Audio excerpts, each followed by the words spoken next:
In this particular lecture, we are going to discuss chapter number 11, that is concepts and principle of other audits.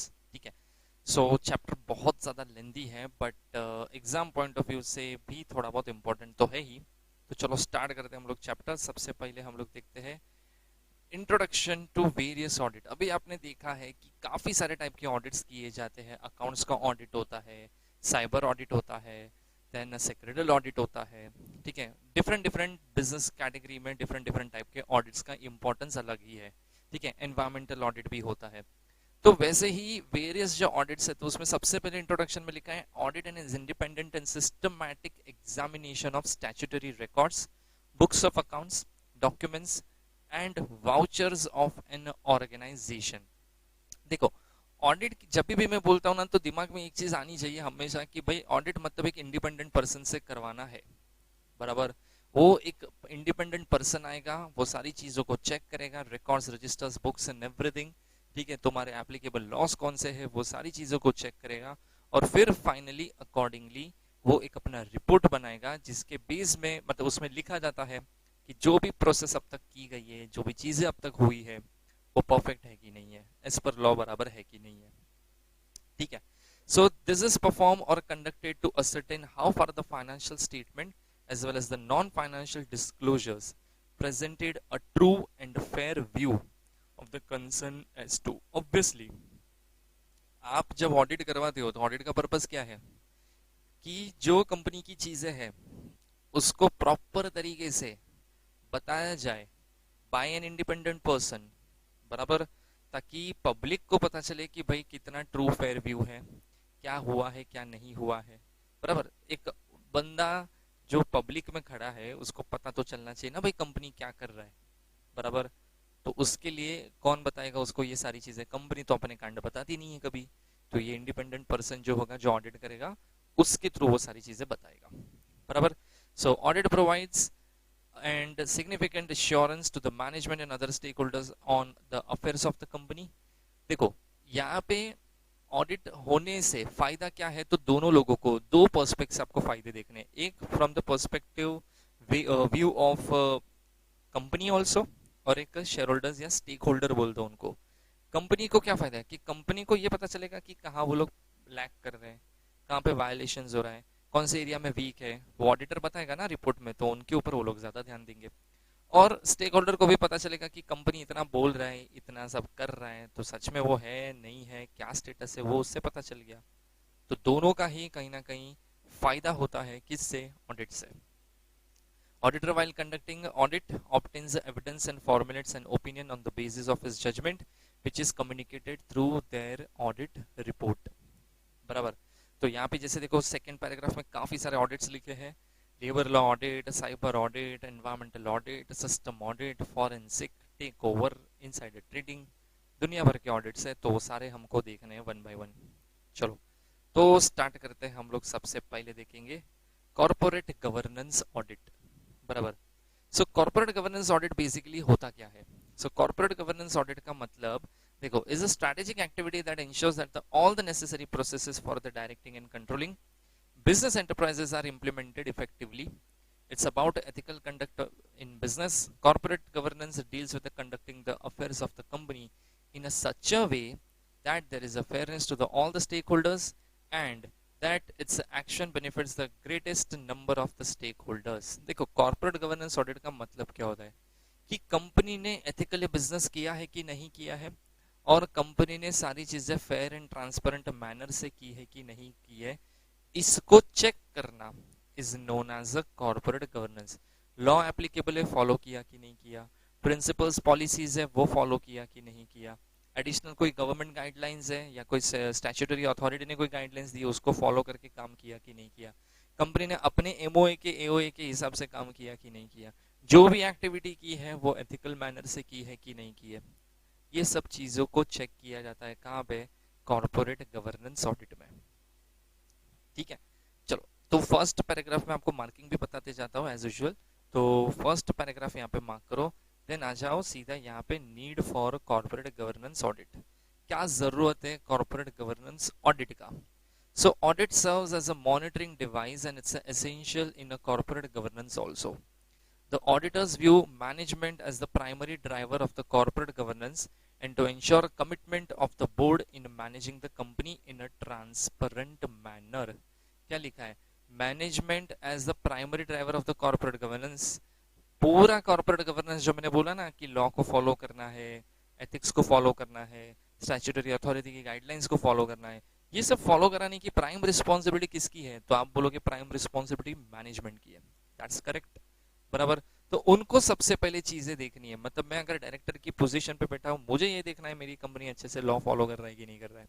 मुझे ये देखना है मेरी company की ethics बराबर है कि नहीं है. मुझे ये देखना है कि मेरी कंपनी जो गवर्नमेंट गाइडलाइंस है, ये स्टैट्यूटरी डिसीजंस है, उसको फॉलो कर रहा है कि नहीं कर रहा है. बराबर. तो ये सब चीजें प्राइमरी उनकी रिस्पॉन्सिबिलिटी है, और अगर जो वो लोग कर रहे हैं उसको ट्रांसपेरेंट रखना भी उतना ही जरूरी है, सो दैट ये पता चले कि जो किया वो परफेक्ट है कि नहीं है. ठीक है. तो फर्स्ट पैराग्राफ मार्क करो, उसके बाद यहाँ पे आ जाओ सीधा. Scope of the corporate governance activities. So देखो, the scope of the corporate governance audit is wide and generally boundaryless as a subject cover. Corporate governance audit में जनरली क्या चीजें देखी जाती है? तो देखो क्या चीजें देखी जाती है. फाइनेंशियल नॉन फाइनेंशियल डिस्क्लोजर किया है कि नहीं किया है वो देखने का. Rights of the stakeholders. Stakeholders के राइट को कहीं अफेक्ट तो नहीं हुआ ना, उसके राइट्स के बारे में ध्यान तो रखा गया है ना, इस चीज को देखने का. Board of directors composition mix and independence. जैसे हम लोग देखते हैं ना, बोर्ड का composition combination of executive director and non executive director, 1/3 2/3 ऐसे होने चाहिए, ये होना चाहिए. वो सब चीजें किसको, मतलब बोर्ड कॉम्पोजिशन, बोर्ड हम फॉर्म करते हैं तब कैसे ये सारी चीजों को देखते हैं, बस वो चीज भी देखनी पड़ेगी. बराबर. Control environment. कंट्रोल एनवायरनमेंट का मतलब होता है accounting control, internal and external audit. Then risk management. हर कंपनी ने देखो बिजनेस जब किया होगा तो कोई ना कोई लेवल पे कहीं ना कहीं उसने कोई ना कोई रिस्क तो फेस डेफिनेटली किया होगा. तो रिस्क मैनेज किया कि नहीं किया उन्होंने ढंग से. रिस्क मैनेजमेंट पॉलिसी उनकी कितनी इफेक्टिव है, क्या उससे सच में रिस्क कम होता है कि नहीं हुआ. ठीक है. Then transparent and disclosure of the information and executive compensation and strategic plans, programs and guidance on the social responsibilities. ये सारी चीजों को चेक किया जाता है while conducting corporate governance audit. ठीक है. चलो आगे बढ़ते हैं. नेक्स्ट आता है role of audit committee.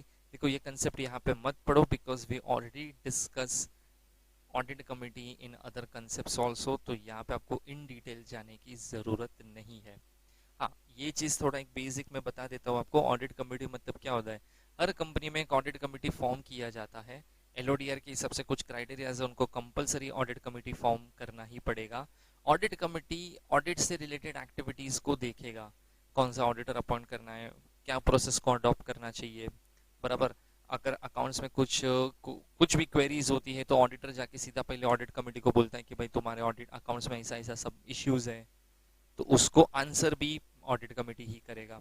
So basically this is the role of the audit committee. फिर इसमें बुलेट पॉइंट्स अगर आप देखोगे, फर्स्ट तो audit committee shall have minimum 3 director as a member. 2/3 of the members and the audit committee shall be independent director. 2/3 कैसे होने चाहिए? Independent होने चाहिए. All the members of the audit committee shall be financially literate. Financially literate मतलब accounts का knowledge होना चाहिए. Financially fit सुना था, फाइनेंशियली लिटरेट का मतलब अकाउंट्स का नॉलेज होना चाहिए. And at least one member, at least one member shall have accounting or related financial management expertise. Financial expertise होनी चाहिए, तो अकाउंट्स की फील्ड में एक्सपर्ट होना चाहिए. The chairperson shall be an independent director and shall be present in the AGM to answer the shareholder queries, and the company secretary act as the secretary of the committee. जो CS होगा वो audit committee का secretary बन के काम करेगा. ठीक है. तो देखो यहाँ पे रोल लिखा है, ये रोल अब देखो लो बहुत ज्यादा पॉइंट्स है. ये आप कोई भी 8 to 10 पढ़ सकते हो, कोई भी 8 to 10 आपको याद रखने हैं. ठीक है. चलो आगे देखते हैं. जैसे मैंने बोला मैं इसको इन डिटेल नहीं जाना क्योंकि ऑलरेडी हमने दूसरे चैप्टर्स में इसको कवर किया है. नेक्स्ट देखते हैं. Illustrative checklist for auditing corporate governance system in a company. So देखो अकाउंटेबिलिटी, तो सबसे पहले क्या लिखा है? Checklist for the corporate governance system. पहला अकाउंटेबिलिटी. अकाउंटेबिलिटी देखना है आपको. जैसे check there is a separation of ownership and control. Executive management is accountable to board. Board is accountable to the shareholders. ये सब हो रहा है कि नहीं हो रहा है?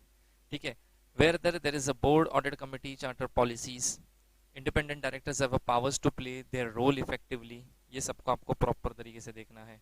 ठीक है, whether the sufficient members, number of meetings held, बराबर मीटिंग कंडक्ट किया है कि नहीं किया है। Then whether the auditors of the company have full access of the information, obviously बिना इंफॉर्मेशन देके वो ऑडिट कैसे करेगा, उसको इंफॉर्मेशन तो भाई देना पड़ेगा। तो ये सब चीजों को चेक करना है। Fairness, check whether all the shareholders including minorities are treated equitably। ये काफी सारी जगह पे होता है, अनएथिकल प्रैक्टिस है कि फेयर ट्रीटमेंट नहीं दिया जाता है जबकि शेयर होल्डर्स एक ही कैटेगरी के हैं तो भी। ठीक है, whether there are defined procedure for effective resolution of violation and whether the company has a pricing policy and a fair market practice code, ये फेयरनेस के वे से आपको देखना है। और ट्रांसपेरेंसी में क्या देखना है, तो कंपनी ने कितनी ट्रांसपेरेंसी मेंटेन की है, मतलब क्या क्या इंफॉर्मेशन डिस्क्लोज की है, टाइमली इंफॉर्मेशन कितनी डिस्क्लोज की है, उसमें भी फाइनेंशियल नॉन फाइनेंशियल डिस्क्लोजर्स कितने प्रॉपर किए हैं, बराबर इनसाइडर ट्रेडिंग हुआ है तो उसका डिस्क्लोजर हुआ है कि नहीं, उसके लिए क्या पॉलिसीज है तो वो भी डिस्क्लोज करना पड़ेगा। ठीक है, पॉलिटिकल कंट्रीब्यूशन कितना किया जाता है, क्योंकि ये हर कंपनीज जनरली करती है। ठीक है, पॉलिटिकल फेवर्स लेने के लिए, तो वो कितना किया, इतना क्यों किया, उसका रीजंस भी देना पड़ता है।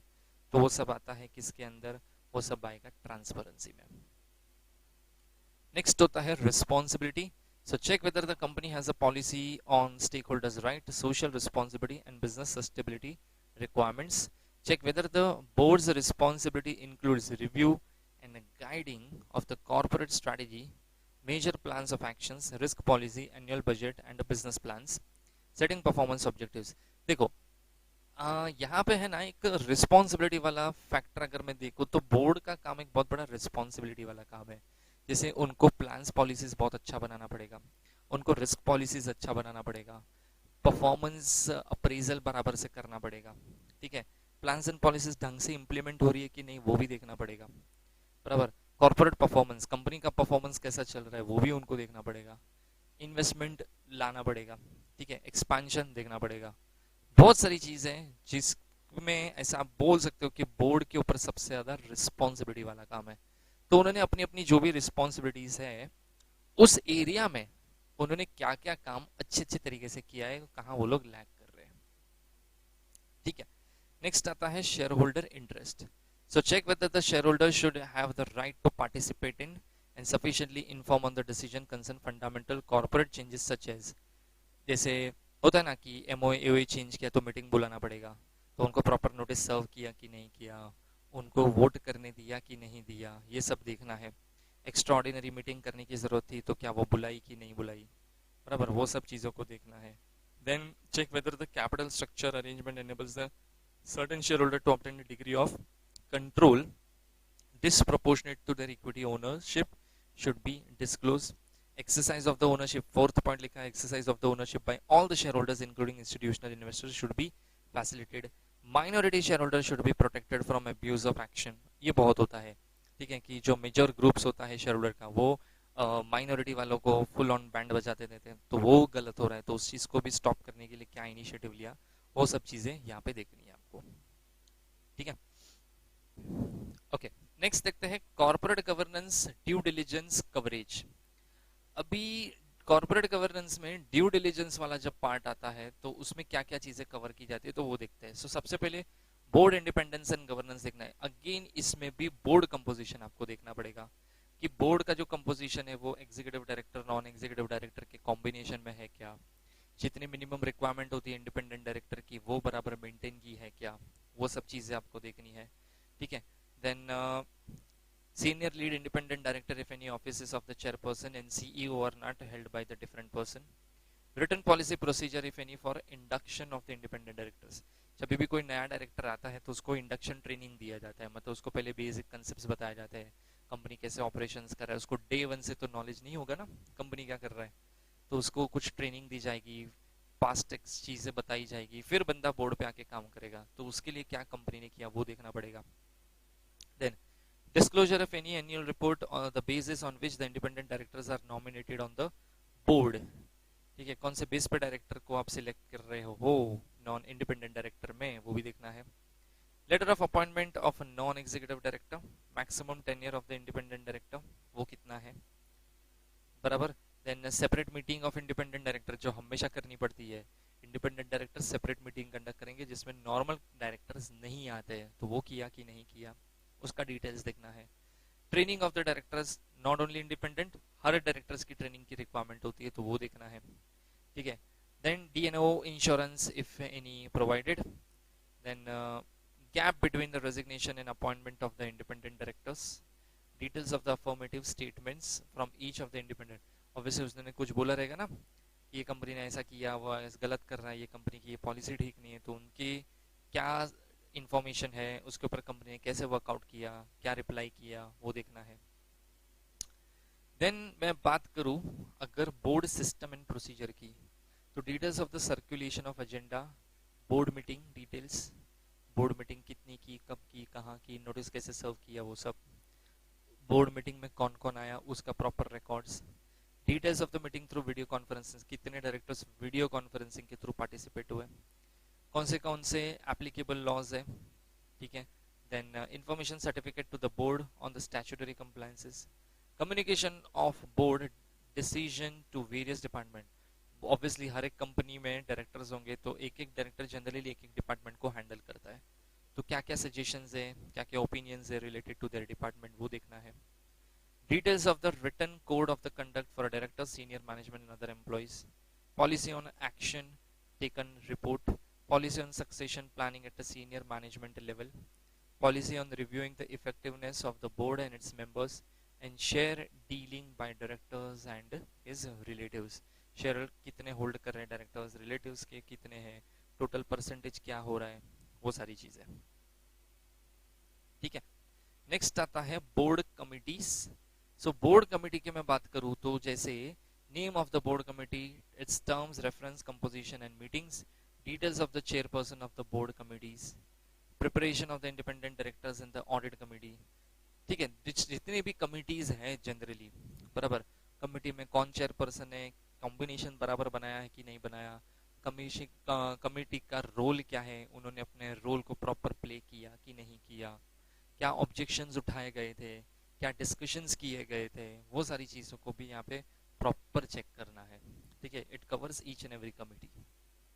नेक्स्ट आता है ट्रांसपेरेंसी एंड डिस्क्लोजर्स। देखो डिस्क्लोजर्स तो बहुत जरूरत है, कॉर्पोरेट गवर्नेंस, कंपनी लॉ चिल्ला चिल्ला के सभी सब बोलते हैं कि भाई डिस्क्लोजर करो, डिस्क्लोजर करो, ये रेगुलेशन के हिसाब से ये डिस्क्लोजर जरूरी है, ये रेगुलेशन के हिसाब से ये डिस्क्लोजर करना पड़ेगा, तुमने वो सारे डिस्क्लोजर्स किए कि नहीं किए वो देखने पड़ेंगे, बराबर। So disclosures of the annual disclosures, details of the disclosures in the annual report, बराबर, details of the remuneration paid to the board members, related party transactions क्या हुए हैं उसका disclosure देना पड़ेगा, material cases pending against the company, कितने cases pending है company के अगेंस्ट, और भी देखो क्या क्या disclosures है, directors appointed or proposed to be appointed, means of communication, corporate filing portal, insider trading कुछ हुआ है तो, disclosure of CEO, CFO compliance under LODR, secretary standards issued जो ICSI करता है उसको फॉलो किया कि नहीं किया, बराबर, accounting standard, cost accounting standard को फॉलो किया कि नहीं किया, ये भी डिस्क्लोजर करना है। Details of the secretarial audit, adverse remark in audit report, secretarial audit report क्या क्या एडवर्स रिमार्क की भाई इधर गलत है, ऐसा है, ये नहीं करना चाहिए था तुमको, ऐसा कुछ डिस्क्लोजर्स है क्या। Then directors direct relationship inter से,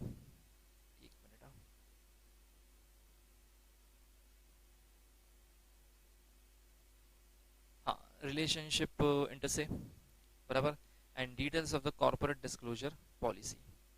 उसके बाद शेयर होल्डर वैल्यू एनहांसमेंट, तो शेयर होल्डर के वैल्यू एनहांसमेंट मतलब शेयर होल्डर की कितनी वैल्यू तुमने बढ़ा के दी, तो ग्रोथ इन नेटवर्थ कितना हुआ, डिविडेंड्स कितना पे किया, क्या डिविडेंड तुम्हारी पॉलिसी है, अर्निंग पर शेयर कितना है, पब्लिक शेयर होल्डिंग कितना है, इन्वेस्टर सेटिस्फेक्शन सर्वे करना चाहिए जो काफी सारी कंपनी करती भी है, मैक्सिमम कंपनी तो करती भी नहीं है। देन उसके बाद ये भी देखना पड़ेगा, जैसे नेक्स्ट आता है, हाँ, देन आता है other stakeholder value enhancement. Other stakeholder value enhancement का मतलब होता है details of the vendor supplier customer satisfaction survey, personnel policy, policy on employees participation in the management, ESOP किसको दिया, ठीक है। प्रिवेंशन ऑफ सेक्सुअल हरासमेंट में क्या क्या हुआ, ठीक है। काफी कंपनी तो ये नील बताती है, नील नील नील, हमारे इधर तो कुछ होता ही नहीं है। नहीं होता है बहुत अच्छी बात है, होना भी नहीं चाहिए, लेकिन हो रहा है तो फिर नील लिख के मत दिखाओ भाई, उसका एक्चुअल रिपोर्ट बताओ, ठीक है। वेंडर डेवलपमेंट पॉलिसी, बोलते हैं ना सबका साथ सबका विकास, मैं अकेला ही बिजनेस कर रहा हूँ, मैं अकेला ही छाप रहा हूँ, वैसा नहीं चलेगा भाई, बराबर। सबको साथ में लेके चलना है, सबको कमाने का मौका मिलना चाहिए। Next, corporate social responsibility. Company corporate social responsibility CSR जिसको हम लोग बोलते हैं, कंपनी उसको कितना सीरियसली लेता है, उनके ऊपर कंपनी की क्या पॉलिसी है। जैसे काफी सारी कंपनी ओल्ड एज होम को डोनेट करती है, काफी सारी कंपनी मिलिट्री को देती है, स्पेशली कुछ कंपनीज बोलते हैं ना चाइल्ड एजुकेशन में डालती है, कुछ कंपनीज स्पोर्ट्स डेवलपमेंट के लिए करती है, रूरल डेवलपमेंट के लिए करती है। तो तुम्हारी वैसी पॉलिसी क्या है, सीएसआर रिपोर्ट क्या क्या है, मतलब उसमें क्या क्या डिस्क्लोजर करने हैं, वो सब किए कि नहीं किए। Energy conservation initiative, water waste management initiative, budget for the CSR activities, ये सब चीजों को प्रॉपर तरीके से डिस्क्लोज करना पड़ता है, और ये सारी चीजों को प्रॉपर तरीके से चेक किया जाता है जब कोई भी ऑडिट इससे रिलेटेड